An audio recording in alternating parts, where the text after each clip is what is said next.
ಶತಾಬ್ದೋತ್ಸವದ ದಿವ್ಯ ಸಾನ್ನಿಧ್ಯವನ್ನು ವಹಿಸಿರುವಂತಹ ಶ್ರೀ ಶ್ರೀ ಶ್ರೀ ಡಾಕ್ಟರ್ ಬಸವ ಮರುಳಸಿದ್ದೇಶ ಸ್ವಾಮಿಗಳ ಪಾದಾರವಿಂದಗಳಿಗೆ ನಮಸ್ಕಾರ.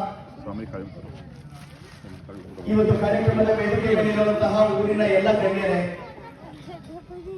ಈ ಕಾರ್ಯಕ್ರಮದಲ್ಲಿ ಉಪಸ್ಥಿತರಿರುವಂತಹ ಎಲ್ಲ ಶ್ರದ್ಧೆಯ ತಾಯಂದಿರೇ, ಸಜ್ಜನ ಸಮಾಜ ಬಂಧುಗಳೇ,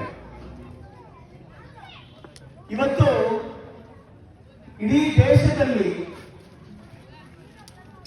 ಎಲ್ಲ ಮಂಡಲಗಳಲ್ಲಿ ಈ ತರ ಹಿಂದೂ ಸಮಾವೇಶವನ್ನ ಆಚರಣೆ ಮಾಡ್ತಾ ಇದ್ದೀವಿ. ಹಿಂದೂ ಅಂತ ಹೇಳೋನು ಇವತ್ತು ಅತ್ಯಂತ ಸ್ವಾಭಿಮಾನಿಯಾಗಿ ಎದೆ ಎತ್ಕೊಂಡು ಹೇಳ್ತಿದ್ದಾನೆ, ನಾನು ಹಿಂದೂ. ಇಡೀ ಪ್ರಪಂಚದಲ್ಲಿ ಹಿಂದೂ ಅನ್ನುವಂಥ ವ್ಯಕ್ತಿಗೆ ಗೌರವ ಸಿಗೋದಕ್ಕೆ ಪ್ರಾರಂಭ ಆಗಿದೆ. ಇಡೀ ಪ್ರಪಂಚದಲ್ಲಿ ಅನೇಕ ಸಮಸ್ಯೆಗಳಿದೆ.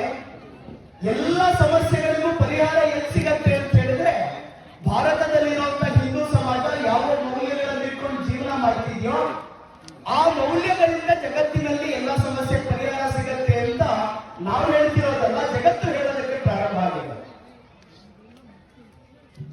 ಅನ್ನ ಟೈಮ್ ಅಂತ ಹೇಳಿ ಒಬ್ಬ ಇತಿಹಾಸಗಾರ ಅವನು ಹೇಳ್ದ, ಜಗತ್ತಿನ ಅಭಿವೃದ್ಧಿ ಪಾಶ್ಚಿಮಾತ್ಯ ದೇಶಗಳಿಂದ ಪ್ರಾರಂಭ ಆಗಿರ್ಬೋದು, ಆದ್ರೆ ಅಕಸ್ಮಾತ್ ಅದಕ್ಕೆ ಒಂದು ಸುಖಾಂತ್ಯ ಸಿಗಬೇಕು ಅಂತ ಹೇಳಿದ್ರೆ ಎಲ್ಲರೂ ಕೂಡ ಭಾರತದ ಕಡೆ ನೋಡ್ಬೇಕು.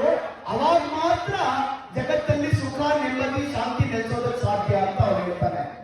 ಆ ಕಾಲ ಈಗ ಬಂದಿದೆ. ಜಗತ್ತು ಭಾರತದ ಕಡೆಗೆ, ನಮ್ಮ ಸಂಸ್ಕೃತಿಯ ಕಡೆಗೆ ನೋಡೋದಕ್ಕೆ ಪ್ರಾರಂಭ ಮಾಡಿದೆ. ಇವತ್ತು ಹಿಂದೂ ಸಂಸ್ಕೃತಿ ಅಂತ ಹೇಳಿದ್ರೆ ಜಗತ್ತಿನ ಎಲ್ಲರನ್ನೂ ಆಕರ್ಷಣೆ ಮಾಡುವಂತ ಒಂದು ಸಂಸ್ಕೃತಿ.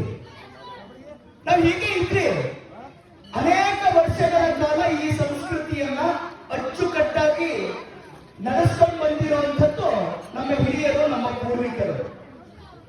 ಹೂಶಿ ಅನ್ನುವಂತ ಒಬ್ಬ ಪ್ರೊಫೆಸರ್ ಅಮೆರಿಕಾದ ವಿಶ್ವವಿದ್ಯಾಲಯದಲ್ಲಿ ಕೆಲಸ ಮಾಡ್ತಿರ್ಬೇಕಾದ್ರೆ ಒಂದು ಪುಸ್ತಕದಲ್ಲಿ ಬರೀತಾನೆ, India conquered China for 2000 years without sending a single soldier. Bharat ಚೈನಾವನ್ನ ಪ್ರಭಾವಿತರನ್ನ ಮಾಡಿತ್ತು. ಎಷ್ಟು ವರ್ಷಗಳ ಕಾಲ ಅಂದ್ರೆ 2000 ವರ್ಷಗಳ ಕಾಲ. ಆದ್ರೆ ಒಬ್ಬನೇ ಒಬ್ಬ ಸೈನಿಕ ಭಾರತದ ಗಡಿಯನ್ನು ದಾಟಿ ಚೈನಾಕ್ಕೆ ಹೋಗಿರಲಿಲ್ಲ ಅಂತ ಹೇಳ್ತಾರಲ್ಲ. ಹಾಗಾದ್ರೆ ನಮ್ಮ ಸಂಸ್ಕೃತಿ ಎಂತ